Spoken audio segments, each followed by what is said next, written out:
I was someone who dealt with some severe levels of anxiety through college, but also high school as well. Kind of shifting that mindset allowed me to understand that I could take my struggles and use it as growth, and then use that growth to help other people. Where we're at now is technically we're an LLC now based upon last year. Past 2 years, we've been running a men's group called WeTalk.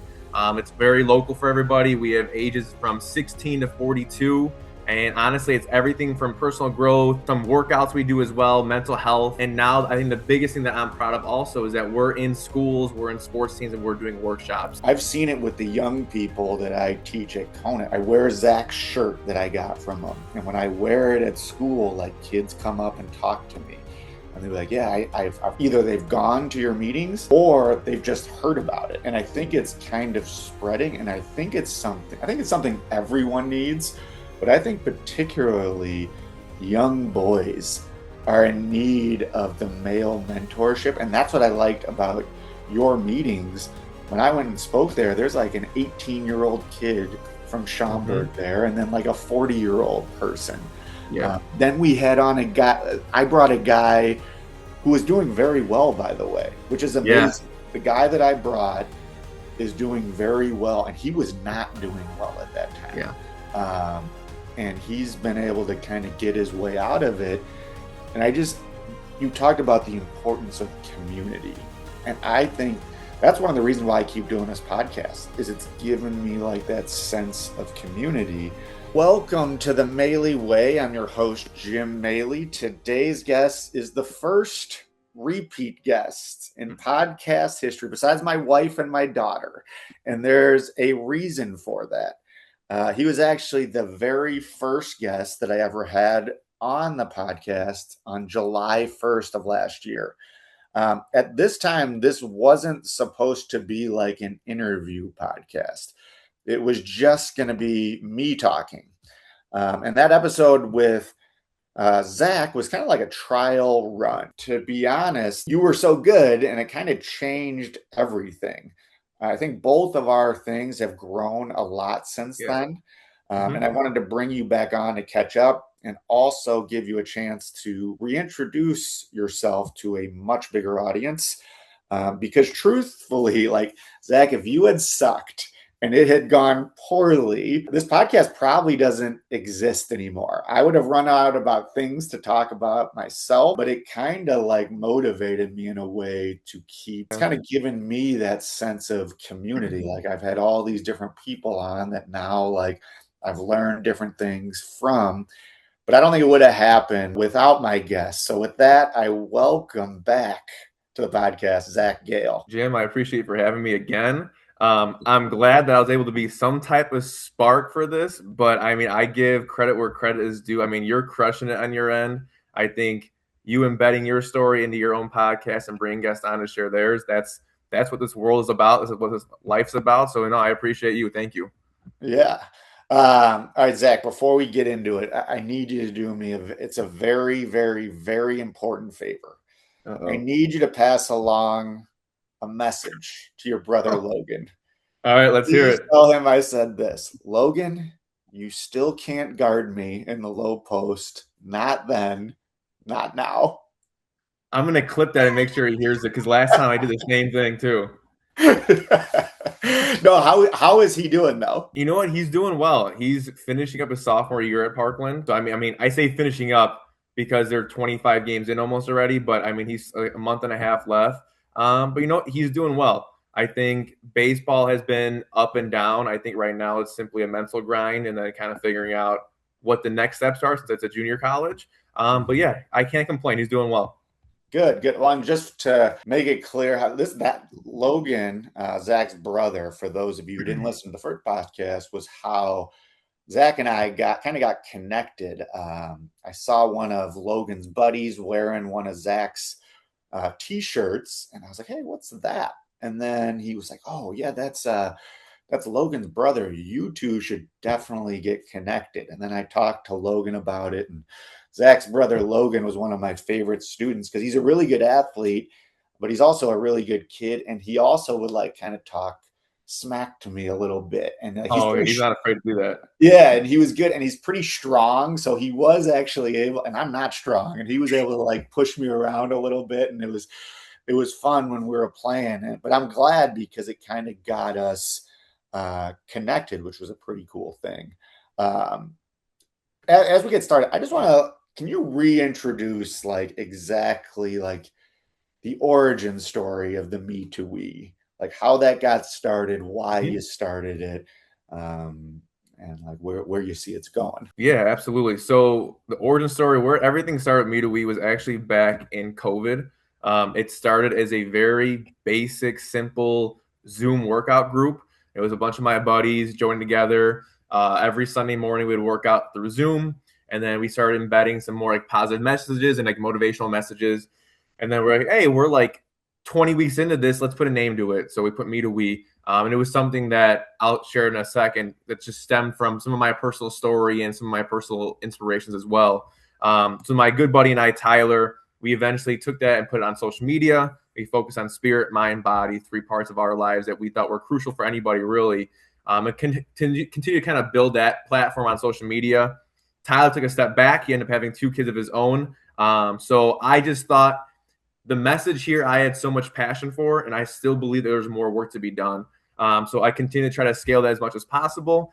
So really, the idea of Me to We, so where we're at now, I think it's a community, it's a lifestyle, it's a brand. At the end of the day, it's simply, I don't even want to say a movement. It's just something that I feel like anybody can really use in their life. Inspiration, motivation, accountability, whatever you want to take it as. I just see that we've seen so many people from different walks of life join us through our men's group, through our workshops. But really, the origin name behind the name is from Inky Johnson. So if no one's heard of him before, I highly recommend go look him up. But he says a quote, and it says, "When an individual shifts their perspective from me to we, that's the moment an individual becomes literally dangerous, because now that individual attached to purpose and mission, and when they're attached to purpose and mission, there's not many things that will stop them." Yeah. And for me, that really stuck with me because I was someone who dealt with some like, severe levels of anxiety through college, but also high school as well. But kind of shifting that mindset allowed me to understand that I could take my struggles and use it as growth, and then use that growth to help other people. So where we're at now is technically we're an LLC now based upon last year. For the past 2 years, we've been running a men's group called WeTalk. It's very local for everybody. We have ages from 16 to 42. And honestly, it's everything from personal growth, some workouts we do as well, mental health. And now I think the biggest thing that I'm proud of also is that we're in schools, we're in sports teams, and we're doing workshops. We've completed about 4 so far, and we have about 6 more coming up. But in general, at the end of the day, Me to We, it's about using your gifts, your struggles, and your story to serve and people, to serve and inspire the people around you. Yeah, and like as you're talking, like I think I sent you that. Did you ever look in, and don't, if you didn't, that's okay. The Scott Galloway guy. Because I did actually. one of the things that he talks about is the male mentorship. And I'm like, dude, Zach, like you are doing exactly what this guy is talking about. Like, and like this guy's an extremely smart dude, really well spoken. He sees the problem that's going on, specifically with boys, even talking about his own children. And I'm like, Zach, this is you. This is what you are doing, what this guy is saying. And I've seen it. We talked about it before we came on the Yeah. actual podcast, but I've seen it with the young people that I teach at Conant. Like when I wear Zach's shirt that I got from him, and when I wear it at school, like kids come up and talk to me, and they're like, "Yeah, I've either they've gone to your meetings or they've just heard about it." And I think it's kind of spreading, and I think it's something. I think it's something everyone needs, but I think particularly young boys are in need of the male mentorship, and that's what I liked about your meetings. When I went and spoke there, there's like an 18-year-old kid from Schaumburg there, and then like a 40-year-old person. Yeah. Then we had on a guy. I brought a guy who was doing very well, by the way, which is Yeah. amazing. The guy that I brought is doing very well, and he was not doing well at that time. Yeah. And he's been able to kind of get his way out of it. And I just, you talked about the importance of community. And I think that's one of the reasons why I keep doing this podcast is it's given me like that sense of community. Um, I don't know. I just see this like I see it being like a really big thing. So I would just encourage you to keep going with it. No, I appreciate that. I think you and I talked about this the first time I was on. I think doing things like this, it allows people like you and I to connect. And I think when we do this, I think connection is key in life. And I just think, and we also talked about this too. And you quoted me on one of your recap things was like one day, like our story can become someone else's survival guide. And I Mhm. genuinely believe that because I've seen it firsthand in my life. I've seen it firsthand in the guest speakers that we come like during our men's meetings, like having you there as well. I just think, like you said, I think anybody can use it because really it's about personal growth at the end of the day. How you can build yourself in your own mental capacity, physical capacity, but then how you're using that to help other people. And I think that's huge for me because I think my greatest growth and my greatest gifts came when I started investing time into myself. And then when I Yeah. invested time into myself, I was able to invest time into other people as well and not doing it with an empty glass. Like I was doing it full, excited, not just going through the motions with it. And I think, like you said, I nowadays it's tough with males because ego is the number one thing that stops us. Mhm. In general, just because I'm doing this and I'm running me to weed doesn't mean I have life figured out. Doesn't mean Right. I'm not going through my struggles. But I Mhm. think that's like the personal testament to it of like when you are going through your go through, how are you responding to it? What are you doing on a daily basis to help you do it? But then how are you taking that and using it to help other people? And I think having this younger generation come to our meetings is amazing because you, like I said, our age range is from 16 to 42. You have guys that I talked about this on a podcast the other week. Like we have a 16-year-old that came in first day and shared how he lost his dad at 10 years old. And then we have a 42-year-old that is a survivor of the Highland Park mass shooting. So you have Mhm. these different walks of life and different stories, and there's always insight and information to take from those as well.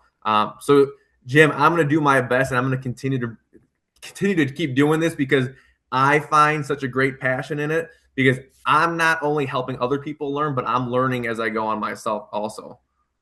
Yeah, and like I was thinking about it too. Like one of the things too, I think especially for athletes, um, like you're like involved in this sport, you're doing all of this stuff, you're around all these guys. Yeah. Then it ends. Like at some point, Yep. unless you're playing professional, unless you're LeBron Yeah. and go until you're 42, it ends. And I think as men, like we kind of lose the community aspect. Like I did. Mm-hmm. I went years where I like didn't hang out with anyone. Like my wife is great. She has like book club, like mahjong club, whatever club. Yeah. And like I would see my buddies like once a year. And I think Mm-hmm. men need to figure out like that community. And I had this guy on the podcast a while back. You might need to get connected with him. His name was Cooper Neiman, and he's like a coach for college basketball coaches. And Yeah. one of the things that he said, he was struggling in college, and he said he built his own locker room.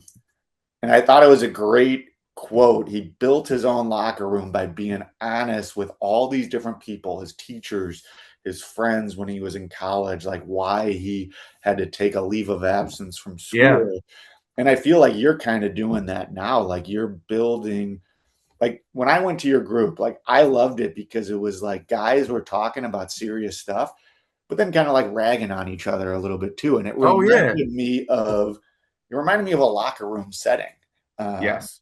which is that's the thing I remember most about sports. Yeah. I agree, and that's why I take pride in our group because I was telling somebody like we have some guys that have been there for 60 straight meetings. We have some guys that have been there for 2 meetings. But when you walk in, you would think that everyone known each other for 10 years. Like I Yeah, think that's the camaraderie that we've built. We're like, yeah, we can be real with each other. We're going to be vulnerable, talk about serious things. But at the end of the day, you better get ready for some shit talk as well because we're going to have fun with it as well. Like yeah, that's what life's about. Go through the go through, struggle if you have to, but like also just have fun with it as well. And that's what I think we do pretty well there as well. And I think the biggest part with community you talked about, I think as like I'll be 30 in June. I think just like as I get older too, I'm not so worried about the amount of people I have in my life. I'm worried about the 4 a.m. friends that I have in my life. Like the people that I can call at 4 a.m., 3 a.m. of like, when I need you, you're gonna show up. And I think that's what I truly care about. And I think that's what our group has really built, because I feel like everyone in our group knows that they can turn to the guy next to them at 3, 4 a.m. and call them if they need something. Yeah. No, it's awesome. And I remember even like afterwards, I was like, after I spoke, I was like, I would have thought 20 years ago we were all a bunch of P words. And like it was like, I Yeah. probably is not politically correct to say, but like that's what I would have thought. And now, like I look back at my time when I was struggling, I wasn't soft because I struggled. To me, I look back on it now, and there were reasons for it, but to me, I look back on it now as like, no, I was soft that I couldn't admit it. I was soft that I couldn't go get help. And I think that's Hmm. one of the things that your group is like trying to change that mentality. Like real Yeah. toughness is basically saying, like, hey, dude, I need help. Yeah, I agree. I think it's like breaking that stigma of like mental health is a weakness. I Mhm. think when you're able to attack your mental health like dead on, I think that's where you build that true growth from. I don't know. I feel like keeping it in and not talking about it is an easy thing to do. And I think Yeah, we always talk about like do the hard things in life. Well, doing the hard thing would actually be showing up and talking about what's going on, because at the end of the day, and granted, like Jim, like I'm very aware of what I preach, but I don't always practice what I preach, and that's something I'm right. still learning as a person as well. Like Mhm. I'm someone that will carry all these burdens and then wait for my back to break. But like Mhm. that's what that stigma I'm trying to break of like, don't wait until you're about to have a breakdown. Like Mhm. get like do those small steps every day that alleviates that weight on your shoulders. And I think that's is something as a man, as a husband, as a father, like all these different things like I'm still learning to do. But I think it's easier when I have a group of guys around me that also doing the same thing. Yeah. No, I mean, and I know you are expand like at that time when we first talked, like you had the men's group, you were doing a lot of different things, but now you're kind of expanding it. And I think it's been Yeah. 2 years, right, since you started that group. Yep. 1 year since you kind of made this an LLC. You Yeah. did some workshops in 2025. Done a bunch already, have some more scheduled. Hmm. You take me into what one of those workshops looks like. Yeah, of course. Honestly, really, the workshops kind of stem because I think Pat and I always thought about like we know that we can go in front of people and speak. And I was always growing up, I loved motivational speaking, meaning like not me doing it growing up, but me hearing it. Mhm, But I always felt there was a piece of that missing where like you're in that moment, you're hearing this amazing message, but in that moment, what are you doing to like apply that to your life? And I think mhm, application is the biggest thing when I hear about speakers. So we want to kind of do like a 2-in-1 experience, which is technically just like our men's group. mhm, So when we go into a workshop, we do share about me to we. So I kind of embody it, and I always talk about building your masterpiece or building your piece of art, whatever you want to call it. And I have a picture frame, and I kind of go through my life story in a little bit because that really, in my eyes, like my life story is what got me to be able to do me to we. So mhm, I go through that. We go through a little bit of my story. We go through our me to we message, and we kind of start building that bridge of like connecting people and seeing that hey, we're all a little more similar than we think. mhm, And then depending on the team or their goals, for example, our generic one that we go over is about self-investment. So we mhm, have like a math equation on the screen. It's perspective plus action plus purpose equals self-investment. So we go mhm, through perspective. We have two of our core activities that really start to kind of have people going through their minds of like self-reflection, but also seeing other people in a different lens. I think that my favorite activity we do is called the ball of perspective. And everyone on a piece of paper writes something in their life we call our dirty laundry that people maybe wouldn't know about, something negative that's going on or maybe already happened. And then everyone throws it into the middle of the room. Granted, last time we did this, Pat offered up $100 for the person to make it in a garbage can. But whatever, that's a side note. Um, but we went through this, and I always say like write what you want to write because you're not going to share your own. But Hmm. little do they know is after everyone throws it, I go, all right, you're not going to share your own, but you're going to share someone else's. And Yeah. you have, like, when I went to Parkland, you had 37, 38 guys talking about things that some of them had no idea that was going on in their lives. And that's Yeah. where that connection piece starts. And I think that's where, when you take that mask off a little bit, you start to see that person for who they are. So we do that. We have that perspective piece of it. We talk about action. So we have like a self-investment board. So we go around and we have the players or athletes or students put different post-it notes on spirit, mind, body, and then their team, how they can invest time into those four areas. And this Hmm. last one is purpose, which has been a huge one for us. Pat and I kind of share like our whys in life and what kind of drives us. But then we Hmm. turn it on the players and students also kind of get in their mindset of what they're doing and how they're doing it, and then really why they're doing it. And I think when you start to learn why your teammates or why your coaches or why your players do things, that's another form of connection as well, because you learn how to motivate them and how to inspire them. And at the end of the time, we just kind of bring it all together. So I would say each workshop, depending on how big the team or group is, it could be 45 minutes. When we were at Parkland, it was an hour and 20 minutes because we had phenomenal engagement. Yeah. But yeah, our workshops really kind of do mirror our men's group, but we do tailor it more to help the teams where they're at. Yeah, no, I mean, I think the thing that you think, the application part, because that's one of the things, that's one of the issues with my thing. And I think you brought it up, and I've noticed it too. Like, so the best speech that I ever gave was at, that I think, and I had the most interaction was at Downers Grove South, but it Mm-hmm. was for like their group, their ACE club. And the thing Yes. about it was, is that, when I go around and speak, a lot of times, like, all right, the bell rings and the kids have to go. Uh-huh. There, I was able to stay afterwards because they had it was like a workshop that lasted the entire day. So Yeah. now kids are coming up and actually talking to me, and they're able to comprehend what I said, take it to their life, and then I'm able to offer suggestions like for those things. And even like when I did a LT the other day, it was great. And like got a ton of good feedback on like a Google form that I sent out. But then the best one was the eighth period because those kids didn't have anywhere to go. So Yeah. they were there, they came and talked to me and all that type of stuff. So I think I need to figure out that, like, how I can incorporate, like, just not speaking. There has to be something afterwards, Yeah. because I think that's important.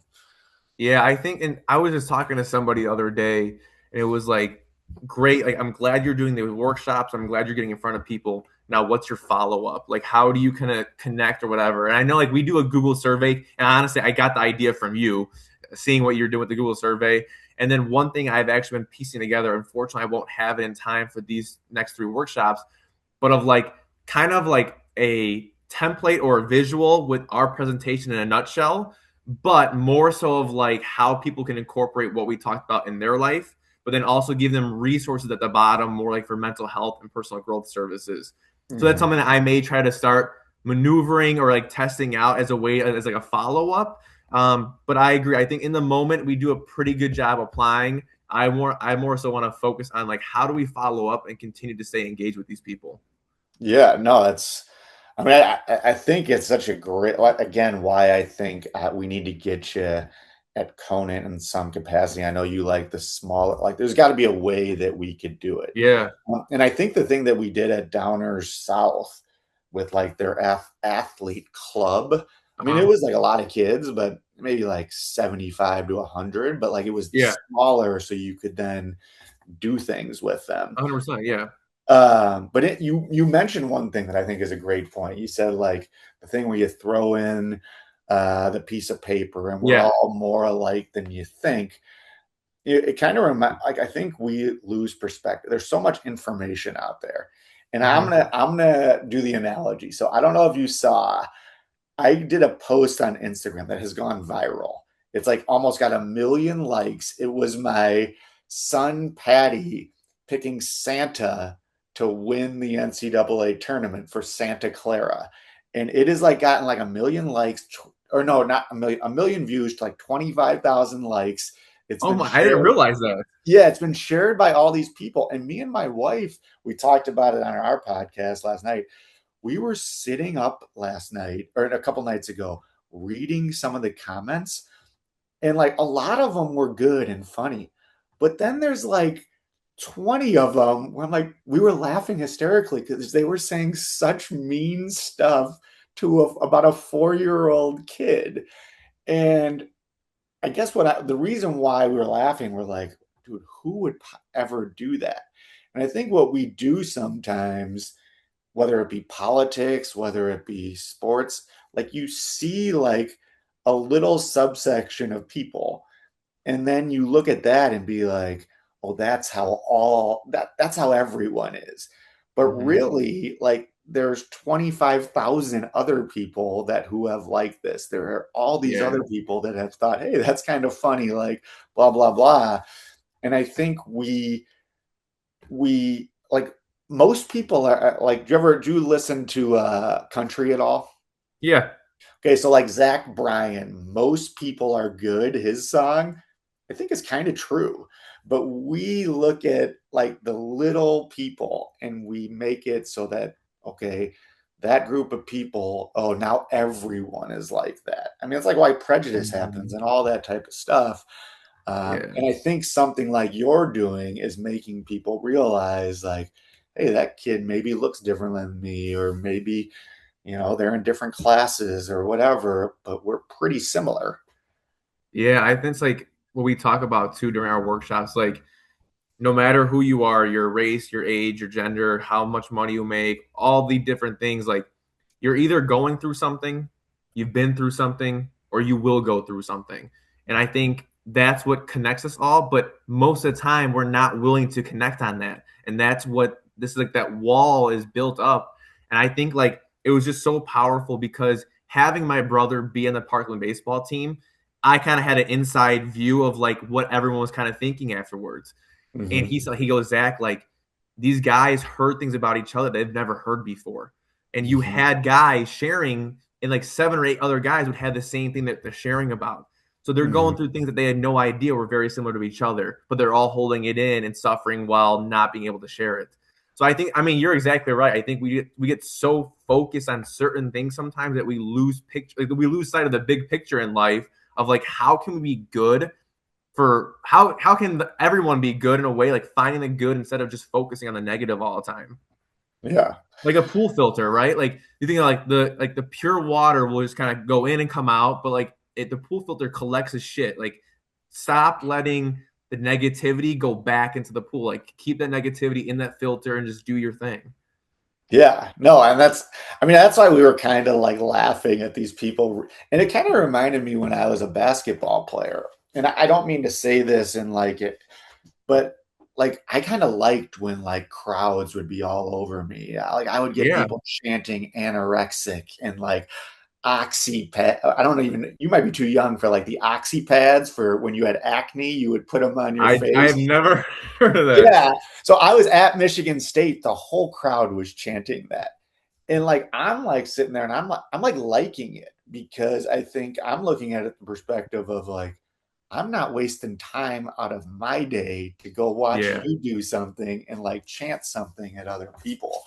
And I think yeah, there's some negativity that if like I told my wife, like we can't respond to these people no, because that's what they want. Like we got to exactly. focus on all the good people who are saying good stuff to us. So I think It's a waste. It's a waste of energy. Like yeah, if it brings nothing good to your life, then why focus on it and invest time into that? Because yeah, where your focus goes, your energy goes. So I mean, I don't know. I'm a big believer. Like if it can't add value to your life and you're wasting energy doing it, then don't do it. Like just drop it. It's no big deal. It's a very small part in a very big world that has no relevance to what you're doing. yeah. No, exactly. And all right, so I wanted to get into like where are you going with it? Do you think? Like, what are you trying to do? Like, how are you trying to like expand the workshops? Would you do public speaking? What is like actual like getting up there and public speak, or where are you trying to go with it? Yeah, I feel. I was also asked this question a couple of weeks ago, and I think like right now, I think the message and the our how our workshops are set up, I genuinely believe our niche is like, I don't want to say small groups, but like maybe I would say 100 people and under, but like more so this team idea. Because I don't want to say team building because I don't always like that term, but it is a form of team building because you're connecting with people.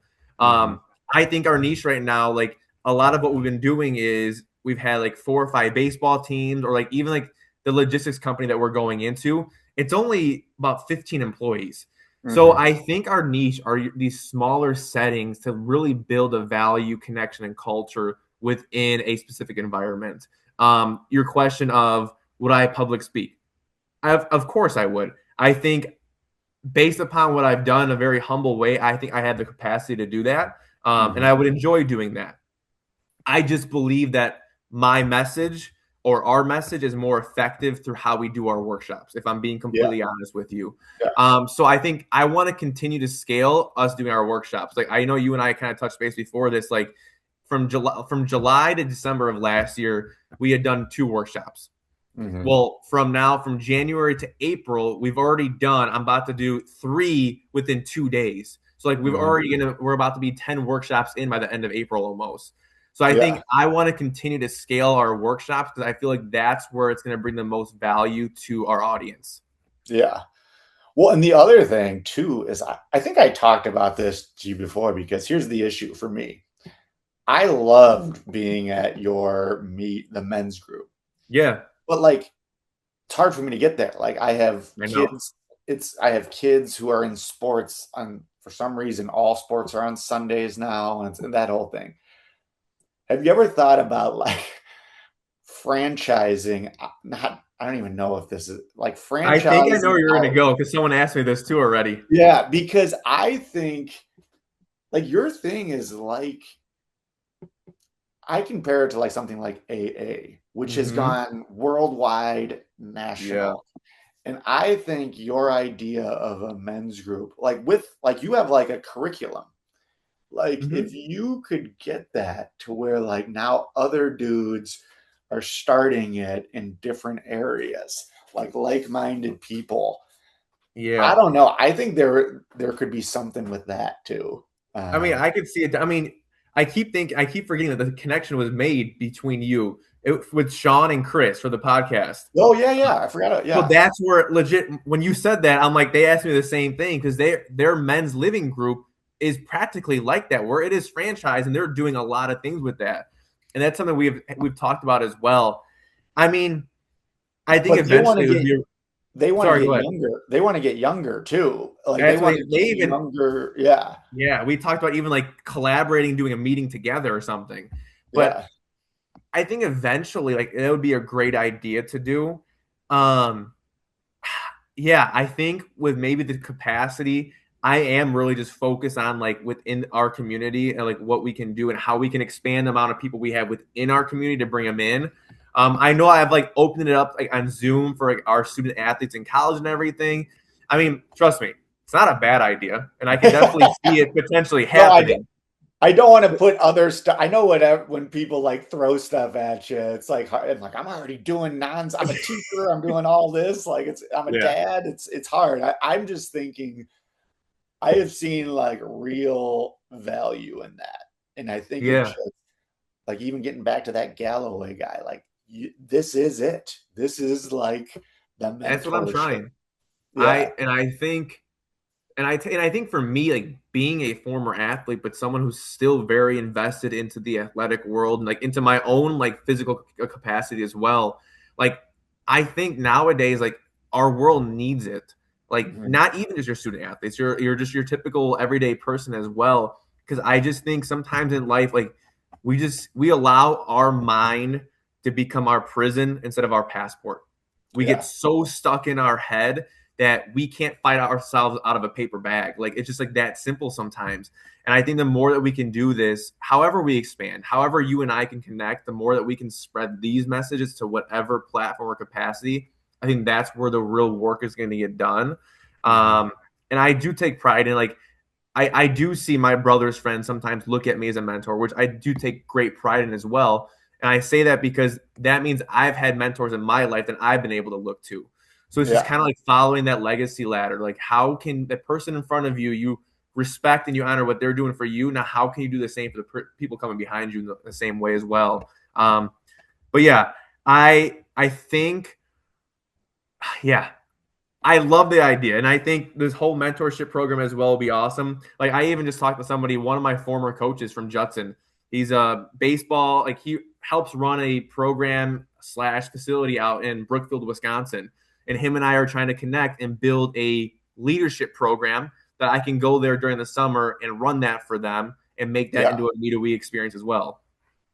Yeah, I was almost thinking too that like I could see, not that this is the direction you would go, but I was thinking like, dude, like a big time university should Yeah, like hire someone like you full like to be like with all their athletes or yeah. all like and like I think there would be true value. And I don't, maybe they're doing that now at different universities. I don't know, but like that would be a cool Yeah, opportunity too. I think they're taking it more serious, and it's so funny you say this. I legit just had a conversation last night with my buddies. I had a chance to go connect with them, but I take great pride and passion in what we're doing and how we're doing it. And I actually have on my phone. So one of my good art, my godfather, his nephew is John Shire, the head coach of Oh Duke yeah. basketball. Hmm. I have followed John since I was in second, third, fourth grade when he was down playing state ball at Peoria for Glenbrook North.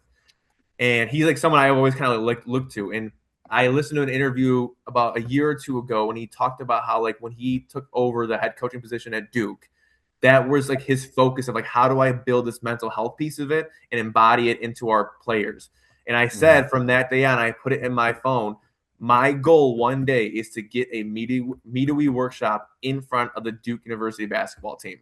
Whatever Yeah. capacity that may bring, like that is a goal of mine. And I do think we can scale to get there. I Yeah. think the more we can get into colleges, I think the smaller colleges are awesome, but I think the more exposure we get on the university level, I think eventually it will come.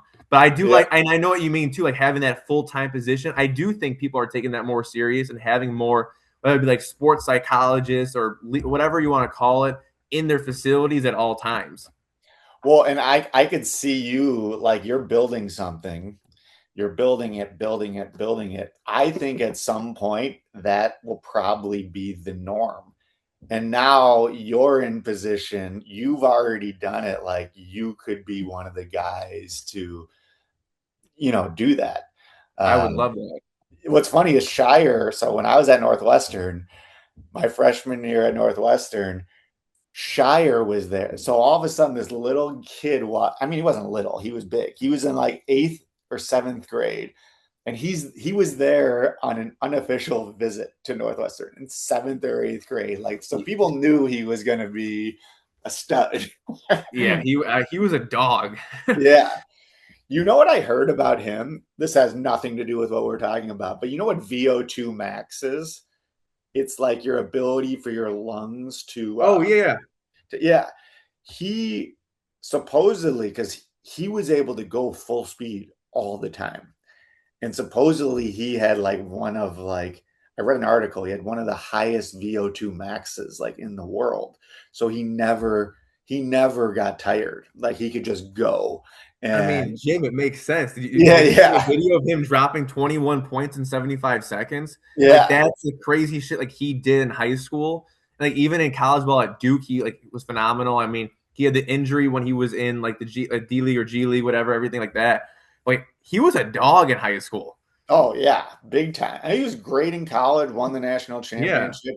He's a great coach, great recruiter. and he Like, still outshoots his players now. yeah, I know. All right, we got sidetracked on Duke, but Yeah, sorry. maybe we could clip this and get this in front of Shire. I'm gonna send it to his aunt because that's like they're good family friends. I'm gonna send it to his aunt. Yeah, you should. Um, well, okay. The other thing I wanted to talk about when I went to visit you guys and speak, Yeah, your brother Cody.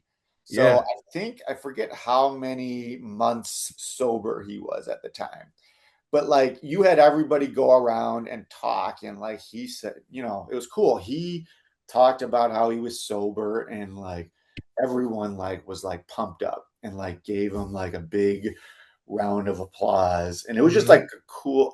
It was a cool thing. It was, I don't know, and I just wanted to get the update on how he's doing. Yeah, so Jim, you came and spoke right after we had our 1 year meeting. Hmm. Um, and that summer was when Cody ended up like starting his sobriety. So he was only what, 6 months in, 7 months in. And till this day, he will be 2 years sober in May. Um, Nice. so it's a huge celebration for him. Um, I just think like I think the biggest thing, the most powerful thing, and he actually shared this when he actually came and spoke. Well, I shouldn't say came and spoke because he's at our group all the time. He spoke at our group during the fall for our 2 year celebration. Hmm. And the biggest thing in his title was learning how to love yourself again. Hmm. And I think as a brother that saw him go through that, that was very eye opening, but also very telling of like when he was able to truly, fully love the person that he can see in the mirror every day. That's what made it easier for him to continue to keep going with the sobriety. Yeah. He's admit like some days are harder than others, but like when you eliminate that sometimes and like you just focus on you instead of doing it for other people, you're doing it for you. I think sometimes it's able to continue to maneuver and keep going. So I'm very, very proud of him. Like I said, Hmm. almost 2 years sober. But yeah, great uncle as well. So yeah. Oh, that's, have you seen the Chris Heron documentary ever? It's called No. Unguarded. Oh, dude, you gotta watch it. We show it at school all the time. He was like this guy. Now he goes around and does public speaking. But when you said the mirror thing, that was one of his things. He got sober. I guess he used to always bring like all of his shaving, toothbrush into the Yeah. shower because he said one of the things he couldn't look himself in the mirror. He couldn't look in the Wow. mirror. So like his wife one day asked him like why don't I find all your stuff in the shower anymore? And it was when he had gotten sober and he's like, well, I can finally like look at myself. Um, Wow. and you got to see, I would highly Yeah, recommend I'll have to see that because Unguarded one by of the Chris Herring. activity we did in our men's group, it's funny you say that, was looking ourselves in the mirror and actually like sharing a message that we had wrote to ourselves. Mhm, And some guys were in tears because they were truly proud of themselves, mhm. and some guys were in tears because they didn't like the person they were seeing. Um, Yeah. I'm gonna definitely have to look that and check that out. Yeah, no, definitely. Well, I'm glad. Did he have a kid too? No, Oh, I thought your brother had a kid. Okay, he did not have a child. no, no, no, no. Okay. Okay. I was gonna say that might be a little bit of a stressor to yeah. Nothing that I know of yet. Yeah. Okay, so I wanted to move on to like my segment title is Dadding Ain't Easy. You're a dad now. It's like a year. What, how old's your son? He will be a year and honestly, what, 2 or 3 weeks? Okay. So a year and 2 or 3 weeks. I wanted to talk about like what have you kind of learned over the course of this year as a dad? Oof. Um, What have you gotten better at over time? What have you adjusted on? Anything? yeah, I think I'm gonna stick to. There's two things, but I'm gonna stick to the one that you and I actually talked about initially. So that when I was on the podcast July 1st, he was only what, 2.5, 3 months old at the time, and I said giving myself grace and like Mm-hmm. learning the difference between grace and excuse. Mm-hmm. Um, I'm someone that is very like like a stickler to my routine. I'm up between 3:30 and 4 every morning. I do my workout. I do my things for me in the morning. And I had to soon realize that sometimes doing the things for me was also like waking up in the middle of the night and cuddling with him and like doing these Mm-hmm. things to make sure that he was okay. Um, but also being the idea of like, hey, if I don't get a workout in right now, I can make time later, and Mm-hmm. like finding the time to give me grace. But I also want to say, like, I also never want my child to be my excuse. They should be Mm-hmm. my biggest motivation and not my excuse. They should motivate me to work out. They should motivate me to eat healthy. They should motivate me to do the things that we're doing here. So I would think that's probably the biggest one is like having this grace versus excuse. And I think the second one too is honestly, and it's something I've always kind of struggled with and like learning is just communication piece. And not even like with my significant other, like communicating with myself and like my buddies of like, hey, like fellas, like I'm struggling right now. Like I have a lot on my plate. Like, how can you help me out? Or like being Yeah. able to vocalize that more. Like I said, and I say it a lot. I'm very self-aware of what I preach, but I don't always practice it. And Yeah. I think sometimes I just will continue to pile things on my plate until I get so full I bust. Yeah. And I think that's been like, it's also been like a moment where like it allows me to keep going. It also like shows me like I need to take a step back and like give myself a breather sometimes. Yeah. So yeah, I would say the difference between grace and an excuse and just communicating how life is going, to be honest. I would say the biggest two things. I think time management kind of falls through with all those things. Like I learned how to do that even better. But yeah, it's definitely a different type of, how do you even say it? It's different, but Yeah. it's the biggest blessing in the world to have a child. Yeah. Have you been reading them your book? Do you I ever read so them? I think I honestly I think I did too much because I read it right away. Like the first like 2 months he was born, I read through everything.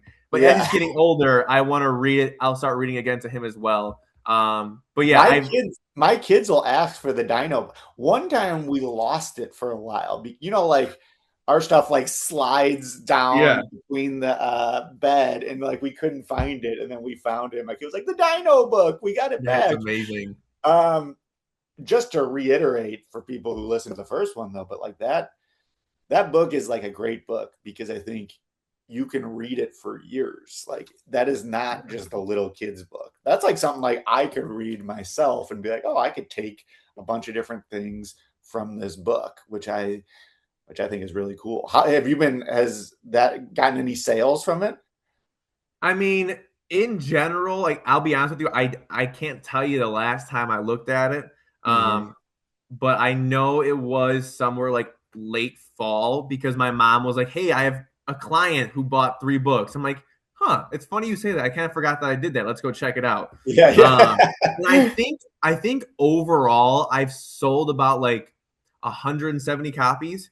Oh wow, yeah, Yeah, so I mean, not bad. Like I told you before, it was never about the money. It was never about how many books I can sell. It was simply an idea that started off as like just a gift for when he was born to mm-hmm. now like where I sent it to you and I sent it to other people before I had published it. And they're like, you should maybe look into publishing this. Yeah, So yeah, it's simply like I said, I wanted to show my son my values in life, but also what I'm trying to do with me to we, and then take that and like turn it into a dino book. yeah, Even though I know some of the context and the text may be a little advanced for some of our younger readers, but that's why mm-hmm. I say like in the caption I say ages from 3 to 15 because you can go through the pictures and love the pictures and have your mom or dad read it to you, but then you can also when you get older read it and start understanding some of these values and perspectives. Yeah. And I know you. It's not intended to be, but I think as you grow and continue to get connected to more and more people, I think more and more people are going to check that, especially when you get connected to fathers, like all these different Yeah. fathers who are having their own children.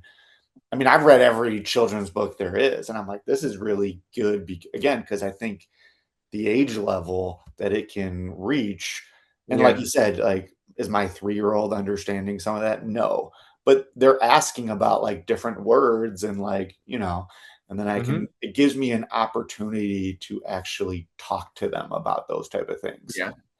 which sometimes it's 100%. hard to broach that with like a Yeah. little kid unless you have something like that, which is, again, I think that will continue doing. You might have to do like an updated version every now and then. That was time consuming, but yeah, I something like I've always wanted to take it. I think my next step was, and I don't know if it was you and I that talked about it or someone else, but I would love to somehow make an adult copy of it, of like how do I bridge this to be more so for like maybe young teens and like young adults, of like how we can start maneuvering and really focusing on these values as well. Yeah. Um, Getting back to your kid, is he walking or crawling yet? Oh, I mean, okay. I think he's like right there to start walking. Okay. He's standing up freely, like he takes like a step or two and then just like drops. But he's also we laugh. He's so long that his little butt will just reach and like be able to grab whatever he needs to without walking to it. But I mean, he's a maniac. He crawls everywhere. He pulls himself up. Like yeah, we just Don't want him to walk. Don't be so happy that he walks, because then it gets even see. harder because there's I'm flying okay with that. around. I think my wife wants him to walk so bad, and I'm like, I'm kind of scared for when he walks. He's gonna be Yeah. sprinting before we know it. And like we Yeah. just put up a little like I built a little like playground set, whatever, but it's got like a basketball hoop on it. And instead of trying to shoot the basketball, he's taking the net and just like standing up and then pulling it all the way down. I go, all right, here we go. But yeah, Well, I don't know if you remember. I'm pretty sure I said this to you on the last one. My biggest advice is you gotta let him fall. Like, you gotta not, if when he falls, when he's walking and bumps his head, oh yeah, just take your time, because if you panic, they panic then. yep. But if you just like are like, this is a normal thing in life, they're gonna hop right back up and start going again. I 100% agree with that. I think that's the biggest advice I took from I shouldn't say everybody. I think I just laughed. Like my parents told me the same exact thing, Yeah. but they're hypocrites because when he falls at their house, they jump right to him. They get so Oh, scared. grandma and grandma, they're allowed to do whatever they want. Yeah, Don't. We're not gonna clip this for them. No. Yeah. But yeah, Well, that's like, we don't let our kids watch any sort of YouTube at all. fair. We do let them watch this guy Jesser, who is actually, all he does is like play basketball with his friends, and it's kind of Oh, awesome. okay. Oh yeah, you can watch that. But we don't really let him watch YouTube. But when my dad is over, so my dad comes and watches, and we're like, okay, when grandpa's over, he can do whatever he wants. So his rule is each kid has to catch a certain amount of passes from him in a row. And if they do, they get to choose the YouTube video. And then he Huh, moves on to the next kid. And when they accomplish it, and he just cycles that over and over again. nice. And we're like, well, Papa gets to do whatever he wants. All right. Now I know you got to probably go coming up pretty soon, because you're headed Yeah, over to Conant with the baseball team. But I just wanted to give you one opportunity to plug different things, like where we could find you, where maybe people could contact you. Because like I yeah, said, I think this is our people listening. This has expanded a little bit, so you might get a little bit more followers from this. yeah. I love it. I would say the biggest thing I tell people is to go through our Instagram. I I'm not a fan of social media, but I know that's just how things go nowadays. So our Instagram is huge, and I can send you the links for anything, whatever, for the captions. Instagram is huge with it. You can direct message me through it, follow our content, see what we're about, reach out. We have our website as well. And also newly about 2-3 months ago, I hopped on LinkedIn as well. I would say Okay. those are our biggest three like communicators for like kind of spreading our message right now. Getting in contact with me as well for workshops. I just, and I know I'm biased because I'm the one facilitating it, but I think as a student athlete, as being a student athlete, I think what we're doing could have been very important if I had it in my life earlier. Yeah. So I love to reach out to coaches. I love to connect with people, like-minded people, whether it's for a workshop, whether it's for our meetings, whether it's simply to talk. Mm-hmm. I'm that type of person. So yeah, Instagram, LinkedIn, and our website. I can send all three of those to you, Jim, as well. Um, Mm-hmm. but yeah, I try my best to respond right away. I love connecting with new people. But I believe what we're doing is bringing value and can bring even more value because I feel like the job's not finished yet whatsoever. And we're just kind of getting started with it. Yeah, Zach. I mean, like, I think you've got something. And I said this last time, but like, I've been Yeah. following you, And like I knew right away. Like I always tell my wife I'm pretty good. One of the best things that I do in life is just like knowing within the first 5 minutes Yeah. whether or not I think someone's the real deal, whether or not I think I like them or not.